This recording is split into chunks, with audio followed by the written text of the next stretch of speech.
Assalamualaikum warahmatullahi wabarakatuh. Alhamdulillahirrahmanirrahim. Alhamdulillahilladzi hadana li hada wa ma kunna linahtadiya laula an hadana Allah. Asyhadu an la ilaha illallah wa asyhadu anna Muhammadan abduhu wa rasuluh. Allahumma shalli ala sayyidina Muhammad wa ala ali sayyidina Rabbi zidni ilman warzuqni fahman rabbi shrah li sadri wa yassir li amri wahlul 'uqdatam min lisani yafqahu qawli. Bapak, kami muliakan, ada ibu-ibu juga di belakang. Mohon maaf ya, saya memberikan sharing ini baik, tapi ada kebutuhannya. Saya berdiri di atas yang mulia Pak Ridwan, ya. Kita siapa lagi ini Pak Supriyadi, Pak Sam, ya nggak sopan. Jadi kebaikan itu selalu diikuti dengan keburukan biasanya. Nggak ada yang sempurna maksud saya. Jadi saya hanya sharing dan mengajar, menyampaikan apa yang saya pernah belajar. Jadi mohon masukannya, mohon yang berkonstruktif itulah ya. Kemarin saya angkat materi apa? Sebenarnya Islam itu ajarannya universal, tapi sebenarnya itu sebagai pengantar saja dari materi yang sudah saya susun untuk setahun ya, 12 jam maksud saya. Biasanya saya kasih judul ini komprehensif dan wajar, maksudnya kita beragama itu supaya komprehensif, artinya lengkap ya, menyeluruh itu, dan wajar-wajar itu wasatiyah, artinya yang tengah-tengah. Nah, ini kadang-kadang orang menggambarkan ajaran Islam itu seperti ini ya, hanya hitam putih, gitu ya. Saya menggambarkan tidak seperti ini, karena kesannya kalau seperti itu ajaran Islam itu sempit, kaku dan ketas. Saya menggambarkannya demikian. Jadi ada jalur tengah, ini umatan wasat, paham wasatiyah, pertengahan. Kemudian yang agak teks ke kanan sedikit, yang cenderung ke teks. Ini kalau orang memahaminya selalu mencari dalil-dalil teksnya, Quran, hadisnya apa gitu ya. Dan kalau nggak ada Quran, hadis, cari perkataan sahabat dan sebagainya, itu orang yang cenderung. Yang jalur kiri ini orang yang jalur tengah, tapi kemudian menggunakan rokyunya untuk menyelesaikan masalahnya.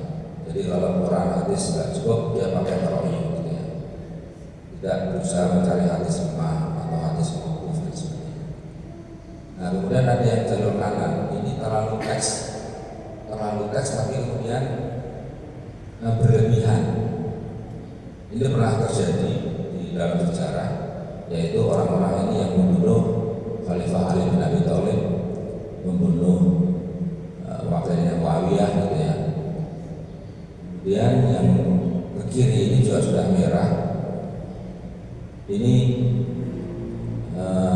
orang-orang rokyu yang berlebihan. Jadi sudah menganggap misalnya ya seks bebas, semua agama sama. Namanya ekstrem kiri lah, liberalisme yang ekstrem gitu ya. Atau dalam sejarah pernah terjadi mungkin Mu'tazilah dan sebagainya.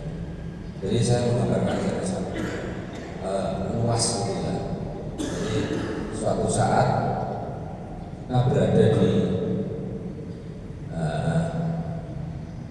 suatu saat kita begini ya, kita wajar-wajar, tapi menjelang sore, menjelang senja, menjelang usia 50 jadi agak ke kanan, agak teks, tidak masalah, masih di dalam koridor.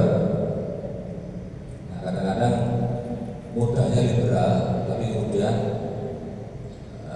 tengah menuju akhir hayatnya itu sudah moderat gitu ya, sudah wasatiyah. Ada juga mungkin perjalanannya demikian. Nah, futur itu kemudian tengah dan lebih kencang lagi. sebelum subuh udah ada di masjid ini. Contohnya kan ada ini yang pakai masker ya. Ini makin kencang ya. Nah, ada juga ya bulunya ketat, kemudian ke tengah, kemudian agak futur gitu ya. Ini nggak masalah, semuanya masuk dalam koridor. Insya Allah ahli surga. Nah, ada juga yang demikian ya, kadang teguh, kadang elek gitu ya, kadang rajin, kadang-kadang futur gitu ya. Jadi perjalanan saya kira nggak ada masalahnya, masih di dalam koridor, masih hijau, biru atau kuning itu masih oke lah, itu manusiawi ya. Nah seperti ini manusiawi. Kemudian yang agak bahaya itu ini, kalau sudah terlalu liberal, kemudian menganggap semua agama sama, seks bebas boleh dan sebagainya, itu sudah keluar dari Islam. Ini bahaya ya. Kalau di sini syirik gitu lah ya, syirik misalnya putus asa dia sampai bunuh diri, ya. Gak zakat. Begitu juga kalau yang ke kanan, yang ke kanan ini juga bahaya. Ini pernah terjadi kan? Nabi saja disalahkan ya. Orang-orang seperti ini Nabi saja disalahkan. Jadi pernah Nabi itu membagi bagian Ghanimah itu masa perang, kemudian ada pemuda menanyakan, Muhammad, panggilnya aja Muhammad, kata Rasulullah, Muhammad kamu gak adil. Jadi Nabi hanya ngomong aja, kalau aku gak adil, aku siapa lagi manusia di bumi ini yang lebih adil dari saya. Nah orang-orang ini kadang-kadang komanen, bahasa Jawanya komanen yang terlalu berani. Nah selama silabus yang saya susun itu nanti akan mengajarkan kalau berkenannya selama setahun itu nanti asas salah dan furu salah atau asas salah dan furu salah, Al-Quran, Al-Hadis. Jadi nanti yang dipelajari bagaimana memahami Al-Quran itu nanti bisa 2 sesi. Kemudian bagaimana memahami Al-Hadis juga bisa 2 sesi. Kalau satu sesinya 1 jam. Kemudian al-istihad. Nah, al-istihad itu nanti juga 2 sesi lah. Ditutup dengan nanti studi kasus. Insya Allah ini saya bawakan dengan bahasa yang mudah dipahami ya. Tidak seperti di sekolah-sekolah insya Allah ya. Jadi intinya nanti bagaimana kita memahami Quran itu kalau boleh saya cerita tingkatan ya. Tingkatan manusia itu kolek ya. Kolek itu orang yang hanya guru ke 1 guru, kemudian apa yang dikatakan gurunya dipahami, dihafal, dilaksanakan. Naik sedikit namanya mutabik atau makbub gitu ya. Jadi sudah mulai bisa menganalisis, mulai bisa membagi-bagi, oh ini pendapat ini. Jadi itu mutabik. Dan lebih tinggi lagi adalah ulama. Ulama itu sudah bisa mengevaluasi mana yang baik ya, sudah bisa mengkaji dan sebagainya. Nah, paling tinggi adalah mustahid. Mustahid itu sudah bisa mengkirim, sudah bisa menciptakan pendapat baru atau fatwa gitu. Nah kita nanti belajar sampai ke situ. Mohon maaf kalau nanti wah ini materinya materi sekolahan, kita kan maunya yang praktis-praktis. Tapi tidak masalah, mudah-mudahan nanti bisa dipahami.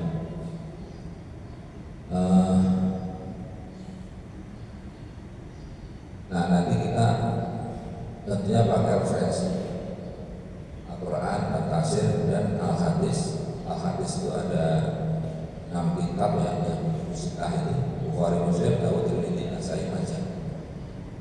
Dan nanti ada kitab-kitab al-istihad. Cuma saya sebenarnya begini, kalau khusus belajar seperti Ustaz Ridwan Muslim ya, belajar fokus ke situ, insya Allah semuanya ini bisa dipelajari semua kitab ini. Tapi kalau saya sebagai insinyur ya, kerja di kontraktor dan mungkin ada teman-teman yang kerja sebagai pengusaha dan sebagainya, mungkin tidak punya waktu untuk mempelajari ini semua. Kan masalahnya gitu, kita ini menjadi seorang muslim yang baik, yang berilmu, yang alim, tapi mungkin tidak sempat punya waktu mempelajari itu semua. Makanya itu saya ringkas demikian rupa menjadi 12 jam gitu ya. Kalau jadikan pelatihan itu misalnya Sabtu sama Ahad, hari 6 jam Sabtu, 6 jam di hari Ahad itu sudah tuntas. Tapi baru metodenya, bukan masuk ke isinya. Kalau kemarin Pak Sam minta Al-Fatihah itu kita pelajari sampai detail, nah itu sudah nanti ilmu tinggi Pak. Ya udah advance. Nah, kita nanti hanya belajar supaya ngerti saja, artinya tidak terombang-ambing dengan tadi pendapat-pendapat ekstrem. Karena teman-teman saya yang senior gitu ya, itu gampang sekali dimasuki faham hitam putih. Pokoknya kalau nggak benar salah, nggak baik buruk, gitu aja. Jadi Islam itu dibikin gampang, tapi itu sebenarnya bodoh. Artinya bodoh itu jadi rusak agama itu ya. Seperti tadi orang-orang Khawarij dan sebagainya. Nah, nanti dikenalkan aja misalnya kitab-kitab ini. Kan seperti ini ya. Imam Bukhari misalnya, Imam Bukhari beliau itu mengumpulkan 600.000 hadis, 300.000 dihafal, itu dari matan sampai sanadnya. Tapi kemudian beliau hanya membukukan kitab itu cuma 7.250 buah di dalam kitabnya itu. Dan beliau mengatakan orang muslim itu cukup ya berpegang dengan kitab ini saja cukup ya, dengan kitab Bukhari.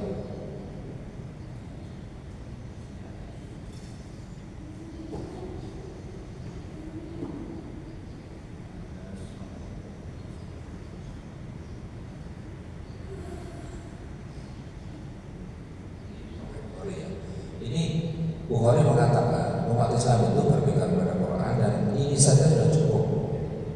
Satu kitab ini saja sudah cukup. Sahih Bukhari ya. Jadi dari 600.000 yang dikumpulkan 300.000 dihafal, 7.000 cuma 7.250 yang lainnya kemana? Ya dibuang, tidak dibukukan. Ya yang ini saja sudah cukup. Artinya apa? Kalau kita memahami Quran, hadis dan metode memahami ini, kita sebagai orang yang bukan seperti Pak Ridwan Muslim ini ya, yang belajar fokus itu seperti Pak Raflan ada di bank gitu ya, atau Pak Indra di militer itu, tetap bisa memahami Al-Quran, Al-Hadis, tetap bisa komprehensif,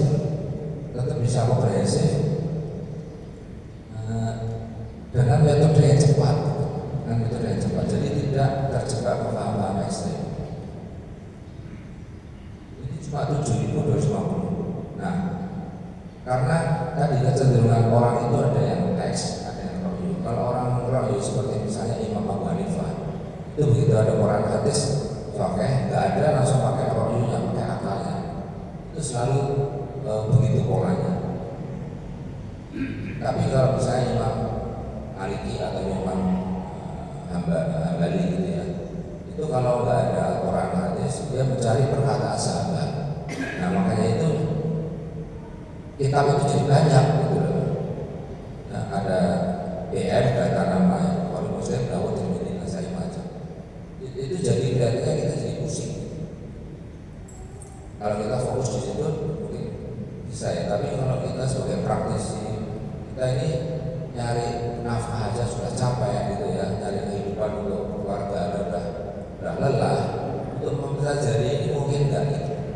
Nah, kalau tadi Bukhari mengatakan cukup dengan satu kitab saja sudah cukup untuk pegangan umat Islam. Makanya itu kalau Bapak belajar ya setelah Al-Quran ya Bukhari, jangan membaca Ibnu Majah dulu atau Nasai dulu gitu ya. Apalagi ini ya BM data nama Bukhari, Muslim, Dawud, Tirmidzi, Nasai, Majah, dibilang bahwa itu.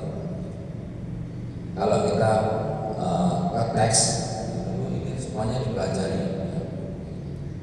Nah ini pengantar saya. Kalau nanti ini bisa dilanjutkan selama setahun materinya ini, tapi metodenya ya, bukan materi ke dalamnya.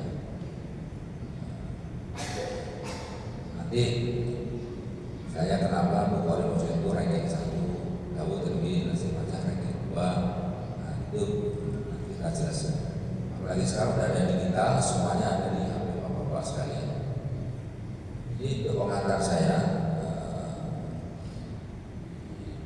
awal pertemuan ini, kemudian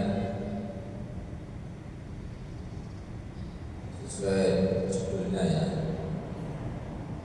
kita ini akan menjadi orang Muslim yang baik, orang Muslim yang artinya kalau kita mau jadi orang yang beragama dengan baik itu minimal ada 4 ya yang harus kita siapkan. Jadi ajaran Islam itu seperti kalau dulu itu bibit unggul gitu ya, VUTW, mungkin orang-orang lama tahu VUTW itu varietas unggul tahan ber. Artinya akan tumbuh baik kalau ditaruh bibit unggul ini di tanah yang subur, yang sudah diolah. Nah, manusia supaya nanti bisa subur ajaran Islam itu di dalam dirinya tumbuh dengan baik. Itu yang pertama ya, paham bahwa dirinya itu dhaif, dirinya itu lemah. Tapi kalau sudah orangnya ngeyel, orangnya itu ya kalau di Quran fi malu di dalamnya ada hatinya itu ada penyakit. Jadi kalau dikasih ayat ngeyel itu sudah susah. Jadi kita harus sadar bahwa Allah itu luar biasa, Allah itu maha segalanya. Kita itu manusia diciptakan, sudah syukur diciptakan yang dikasih makanan, dikasih rezeki, sudah syukur. Nah, kita tidak ada hak sama sekali untuk membantah Allah ini. Kalau orang sudah punya preferensi bahwa saya bisa menandingi ayat, saya bisa menolak ayat, saya menolak ayat, itu sudah susah untuk menjadi muslim yang baik. Contoh kalau manusia lemah itu di sini mohon maaf ini kan daerah Sunda ya, yang Sunda asli ada nggak? Siapa Pak? Kalau menunjukkan jarinya yang Sunda asli ada nggak? Bapak ya? Bapak pakai kan? Kalau suara ayam itu orang Sunda bilangnya apa Pak? Ongkong-ongkong ya. Kalau Pak Raflan kalau kokok ayam itu punya gimana Pak?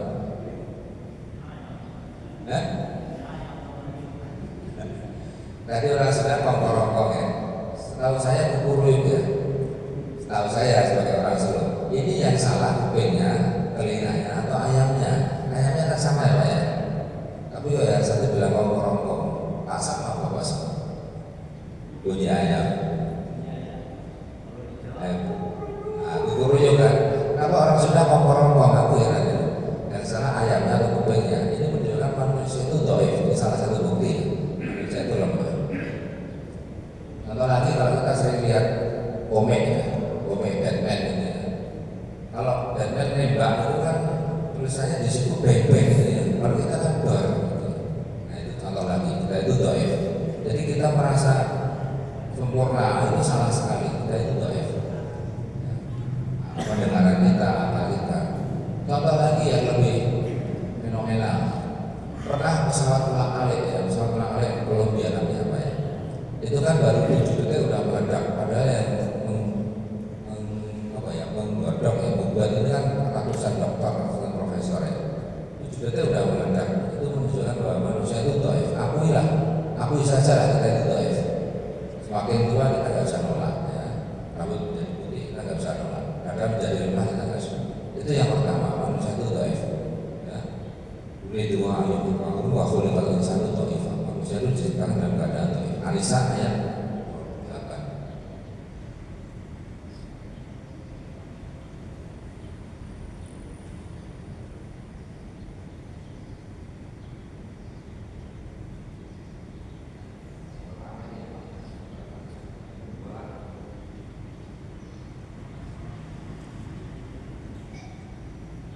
Al-Quran itu satu kesatuan yang tidak bisa dipisahkan ya. Al-Baqarah 85 ya. A'udzubillahi minasyaitonir Afatu'minu nabi badil kitab wa takfurun nabi badil. Apakah kamu akan mengambil sebagian kitab atau mengingkari sebagian? Jadi Kita harus paham bahwa Al-Quran itu satu kesatuan, tidak bisa kita ngambil yang suka-suka aja gitu ya. Ngambil sebagian lalu disampaikan dan mengambil sebagian kemudian diambil keputusan. Ini nggak bisa. Jadi kita harus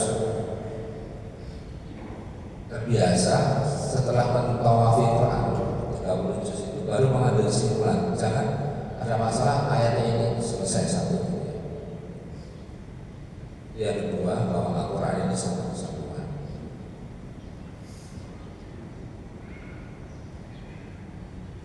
Dan yang ketiga ini yang saya ambil judulnya, ajaran Islam itu bersifat universal. Wa ma arsalnaka illa kafatan linnas. Kami tidak mengutus kamu melainkan kepada seluruh manusia. Artinya apa? Selama ada manusia dan ada kehidupan di sana, maka berlaku ajaran Islam di mana saja dan kapan saja. Nabi Muhammad itu kan untuk para nabi. Jadi sebelum Nabi Muhammad ada nabi-nabi, setelah Nabi Muhammad tidak ada nabi-nabi. Nah itu ajaran Islam ini akan terus relevan sampai hari kiamat. Kita harus yakin ajaran Islam itu mampu memberi solusi sampai hari kiamat. Nah untuk itu Al-Quran dan hadis ini harus dipahami dengan ilmu supaya bisa tetap menjadi solusi sampai akhir zaman. Dan baru sekarang ini kata Nabi yang orang kulit hitam jadi lebih tinggi daripada kulit putih, rambut keriting dan lebih tinggi lurus ya. Itu baru diakui PBB kan tahun 19 abad 20, ketinggalan 14 abad ya. Nabi Muhammad sudah ngomong tentang hak asasi manusia, persamaan HAM gitu ya. PBB baru ada 20. Dan kalau kita bicara sains ya, penciptaan semesta itu kan yang paling populer yang diakui adalah teori Big Bang, Big Bang teori. Itu Profesor Bayoni mengatakannya kalau bumi dan langit itu adalah sesuatu yang padu dan kami pisahkan. Inilah teori Big Bang, teori penciptaan awal semesta. Jadi banyak aturan itu baru diketahui sekarang ini secara ilmiah. Ini menunjukkan bahwa Islam itu selalu sesuai dengan bisa memecahkan masalah sampai akhir kiamat ya. Sampai kiamat itu Islam bisa menyelesaikan masalah. Nah untuk itu perlu memahami Quran itu dengan ilmu supaya bisa memecahkan masalah. Kalau kita menuntut teks seluruhnya harus ada di dalam Quran, berapa nanti tebalnya Al-Quran, berapa juz nanti Al-Quran itu, jadi berapa kitab bahkan. Kita satu aja ini kan menarik ya. Artinya Quran itu bacaan, enak dibaca, tapi menginspirasi. Kalau kita bicara persentase, isinya hukum kira-kira cuma 10% di kitab Quran itu. Berisi hukum yang ketetapannya. Saya tentang waris, tentang itu juga hanya 10%. Yang lainnya sekitar 30% akidah. Dan ada tentang akhlak, tentang pengetahuan.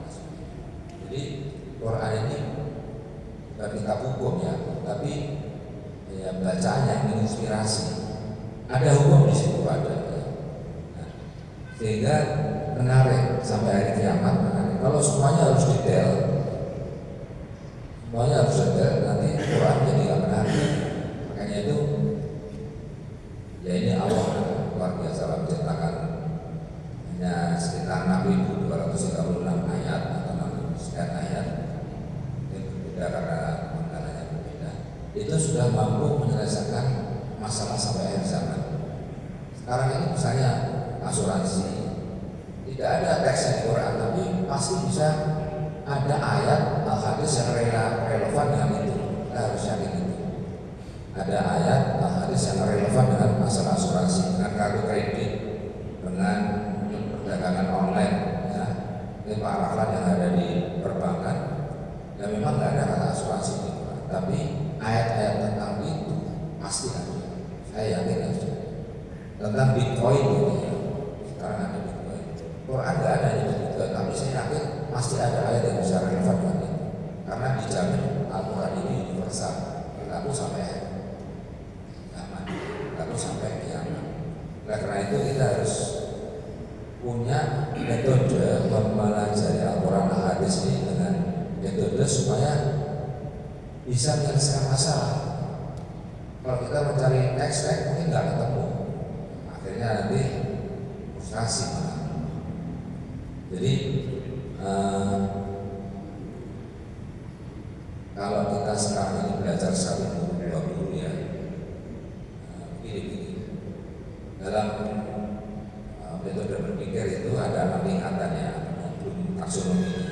Pertama kan paling rendah itu mengingat, kemudian naik sedikit itu memahami, dan menerapkan. Nah, kita kalau memolek itu masih 3 ini. Di atasnya itu baru menganalisis ini masalah ini membagi-bagi masalah. Di atasnya lagi kemudian ada setelah menganalisis mengevaluasi. Di atasnya lagi yang keenam mencipta. Demikian juga tadi memolek, mutabik, ulama, mustahid. Mustahid itu sudah dasarnya mencipta. Nah, kita umat Islam ini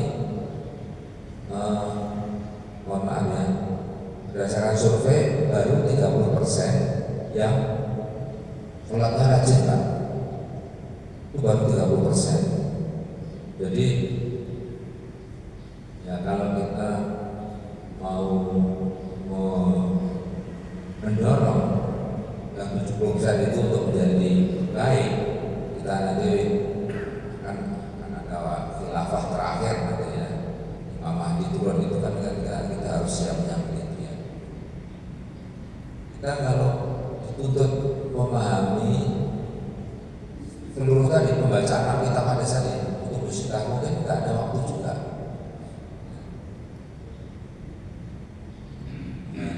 Makanya itu kita belajar metode itu pentingnya supaya teman-teman yang intelektualnya tinggi kan, intelektualnya tinggi itu bisa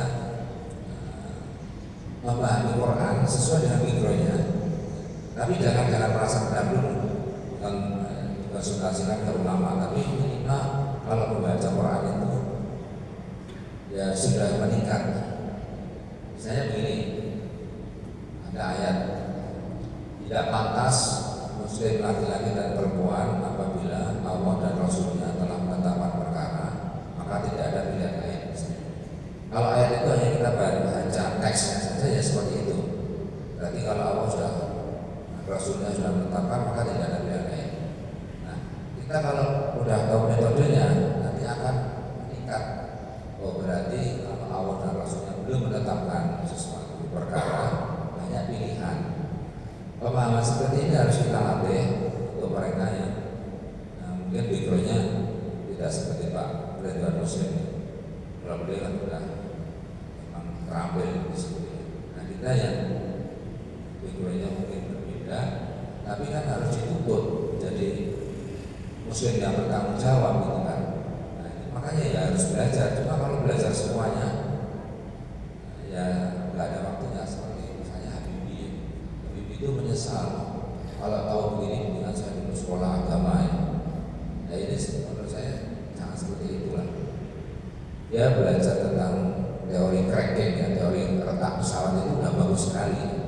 Jadi tinggal nanti harusnya belajar Islam tapi yang sistematis, yang cepat gitu ya.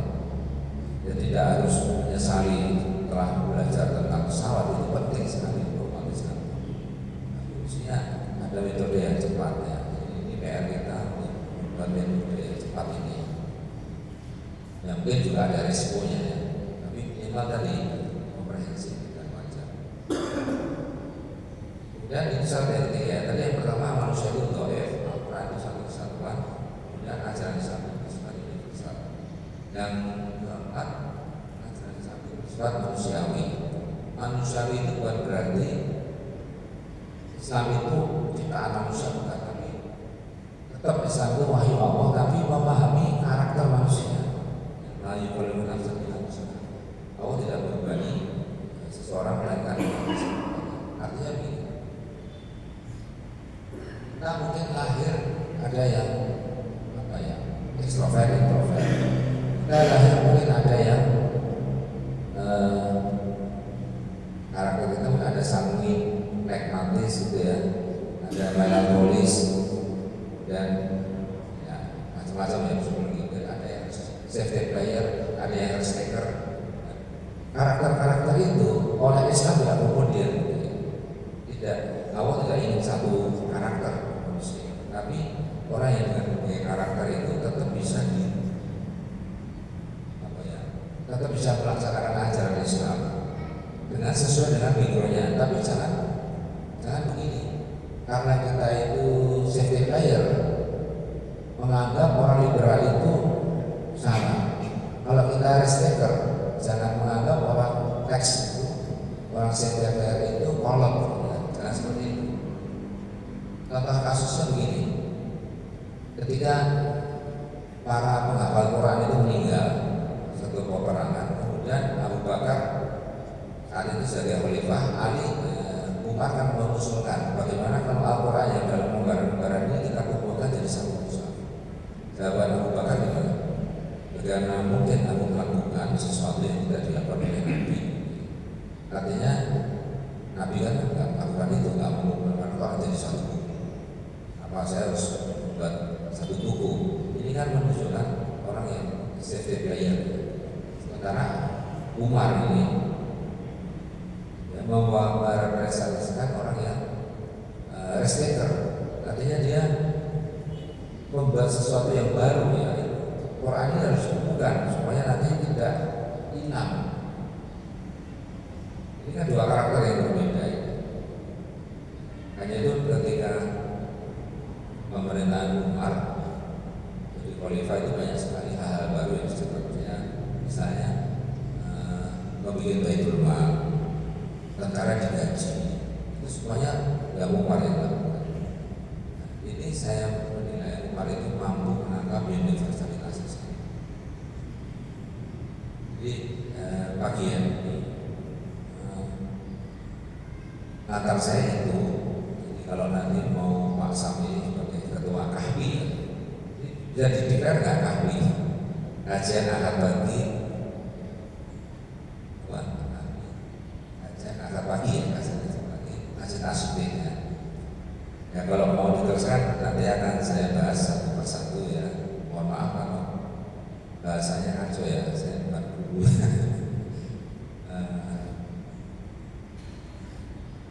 Akan dilanjutkan pelan-pelan Quran, Al-Hadis dan Al-Istihad. Mungkin sampai di sini dulu. Barangkali ada masukan atau pertanyaan. Saya khawatir apa yang saya sampaikan tidak jelas, saya khawatir itu. Monggo.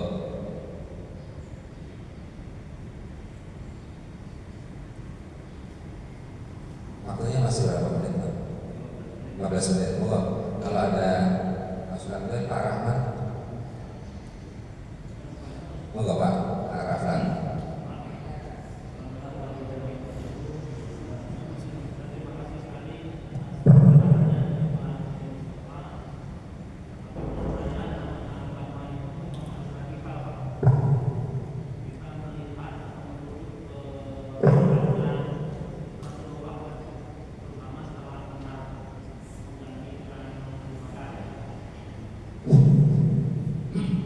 Yang sifatnya dari sembunyi-sembunyi atas Umar kurang sepakat.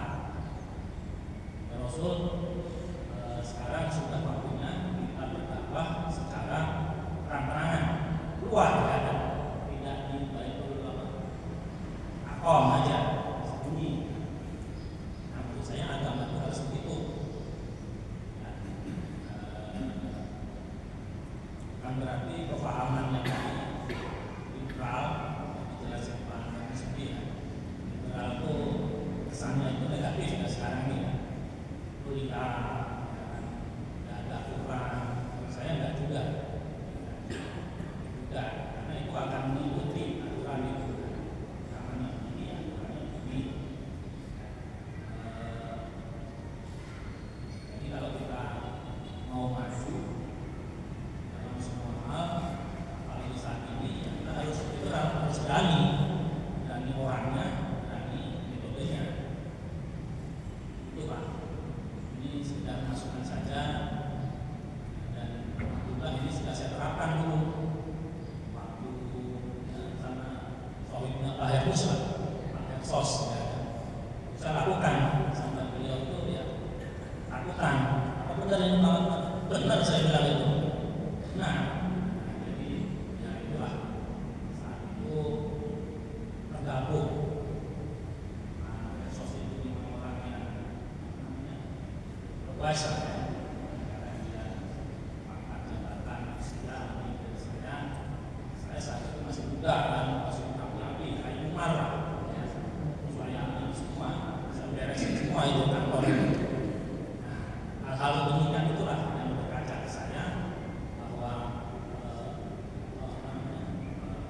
radikal itu diperlukan. Jangan selalu radikal itu membawa ke arah negatif. Karena pemberontak lah yang apa enggak. Yang mungkin itu Pak Ernus sedikit masukan. Terima kasih. Assalamualaikum warahmatullahi wabarakatuh. Ya baik Pak Rahman, terima kasih masukannya. Kalau ini tadi Pak ya,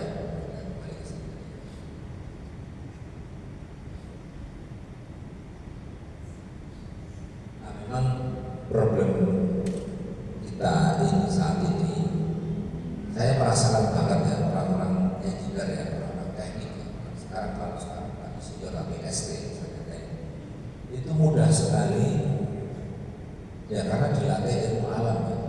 Artinya kalau rumus Newton 1 itu dikoreksi oleh Newton 2, Newton 1 nggak berlaku gitu. Tapi kalau di ilmu sosial kan nggak begitu.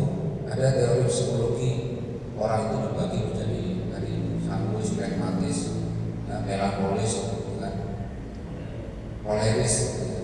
Tapi teori lain sekarang terbaru Ocean.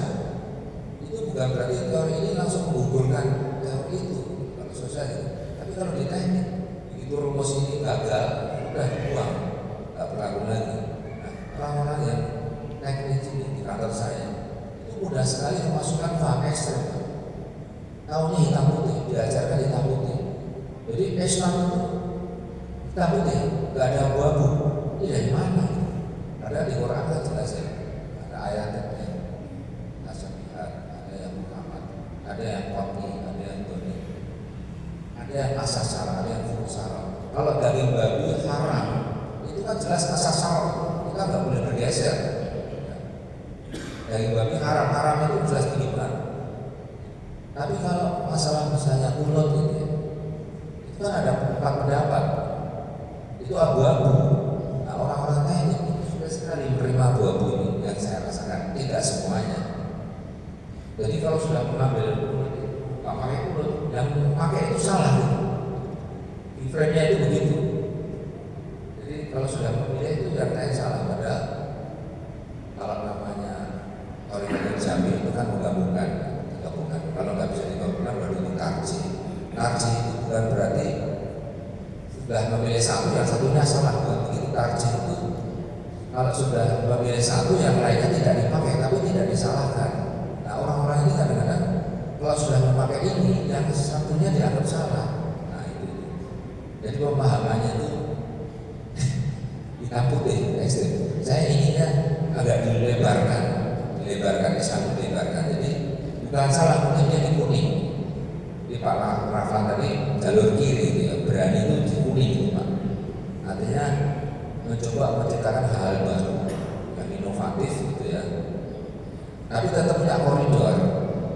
Koridornya itu minimal ada 6, tidak mengandung kesyirikan, tidak membuat malapetaka, tidak diancam neraka, gitu kan. Dan tidak membuat permusuhan. Seperti itu. Misalnya akad ini ya, ini jangan dianggap urusan dunia ini, bukan, ini urusan akhirat. Karena harus ada evaluasi dari ajaran Islam. Karpet ini tidak sembarang karpet. Ini harus diukur dengan ajaran Islam. Apakah dia mengandung kesyirikan juga karpet ini? Kan ini hal yang tidak diatur di Quran ya, karpet ini. Kan nggak jelas tegas di Quran kan nggak diatur karpet harus warna merah kan nggak ada. Tapi ada koridornya, nggak boleh sembarangan. Apakah mengandung kesyirikan? Tidak. Apakah menimbulkan permusuhan? Tidak. Menimbulkan diancam neraka? Tidak. Apakah mengandung horor? Tidak. Jadi karpet ini lolos. Jadi semuanya harus diukur dengan kacamata perspektif ajaran Islam. Cuma tadi liberal yang inovasi itu orang restaker itu bagus. Seperti Umar tadi menggaji tentara itu Nabi nggak pernah melakukan. Kemudian Umar juga menunjuk hakim. Waktu Nabi sama Abu Bakar, hakim itu ya Abu Bakar sendiri, Nabi sendiri. Kemudian dibagi lagi. Nah, sekarang ini ada teori Montesquieu. ada trias politika, ada eksekutif, yudikatif, legislatif. Orang-orang hitam putih itu nggak ada sama Nabi. Langsung kalau ukurnya itu hitam putih begitu. Umar aja melakukan itu pembagian itu eksekutif dibagi ke yudikatif. Nah kalau kemudian ada lagi legislatif. Nah kita harus mencoba memahami seperti itu. Saya setuju para ulama ini kita harus Islam itu universal. Jadi kita jangan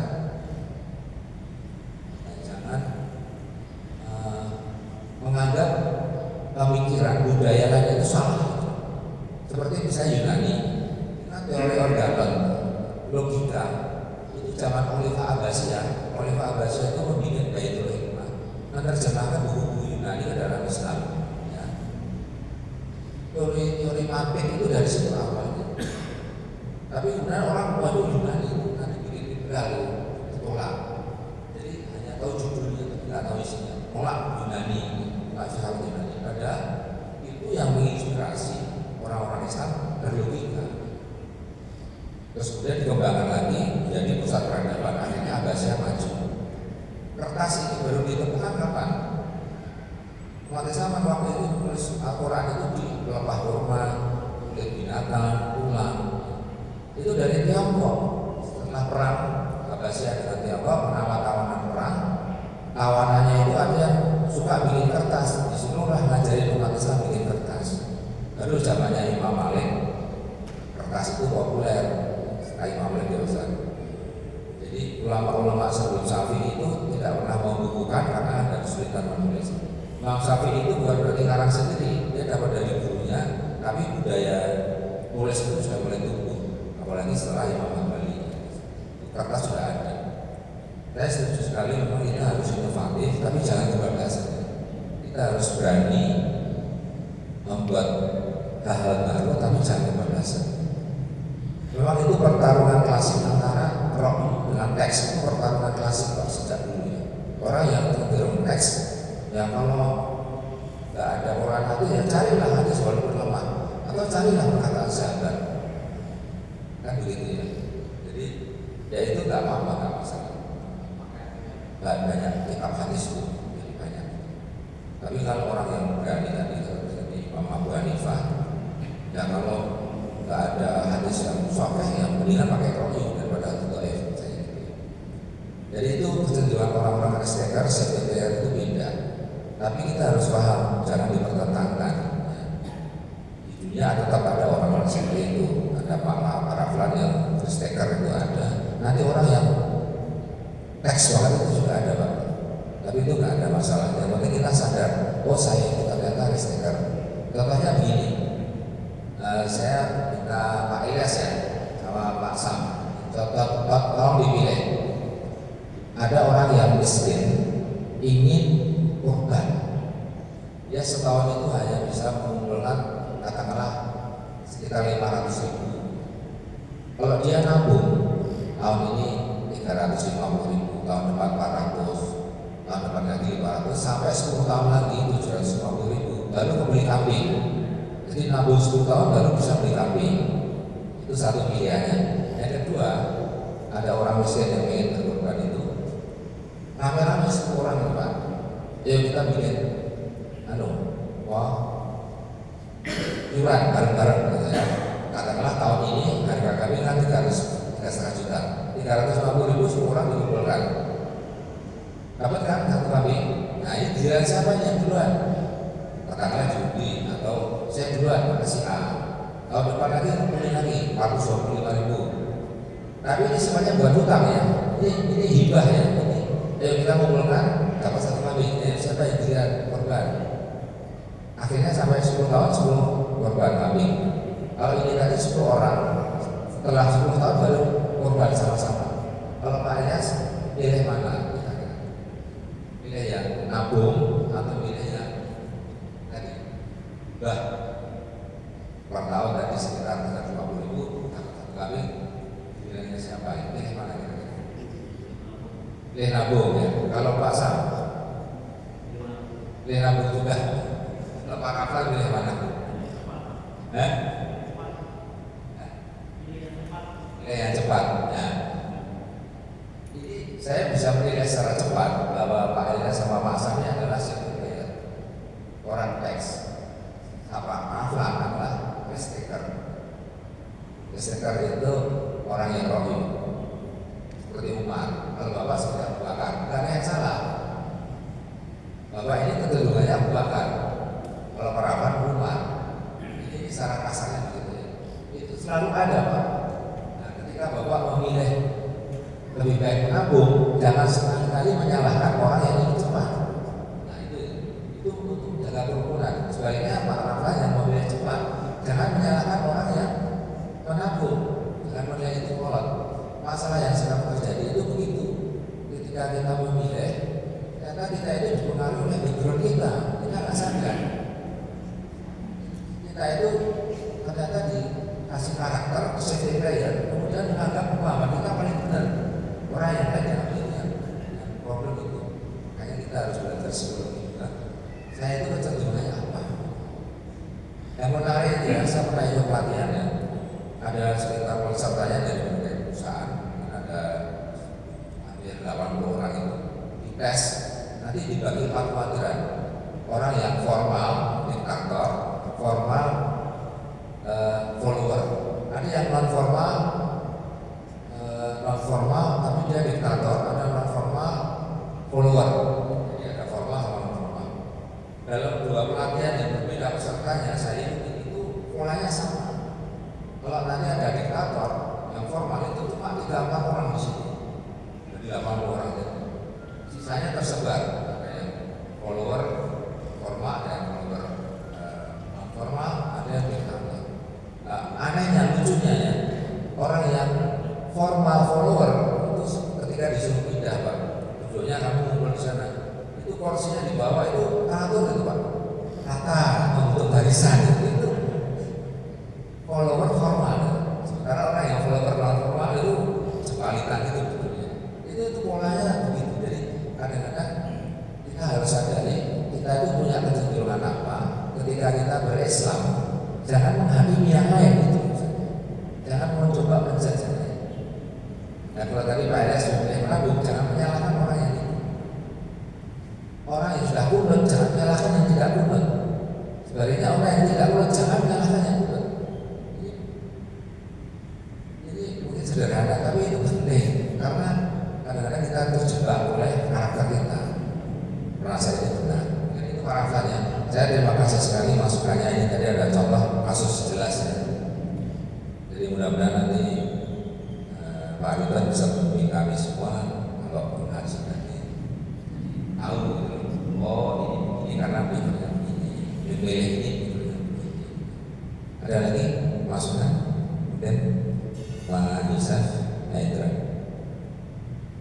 Kita ngaji bareng ya, ngaji bareng bukan saya pakai narasumber bukan. Monggo ya.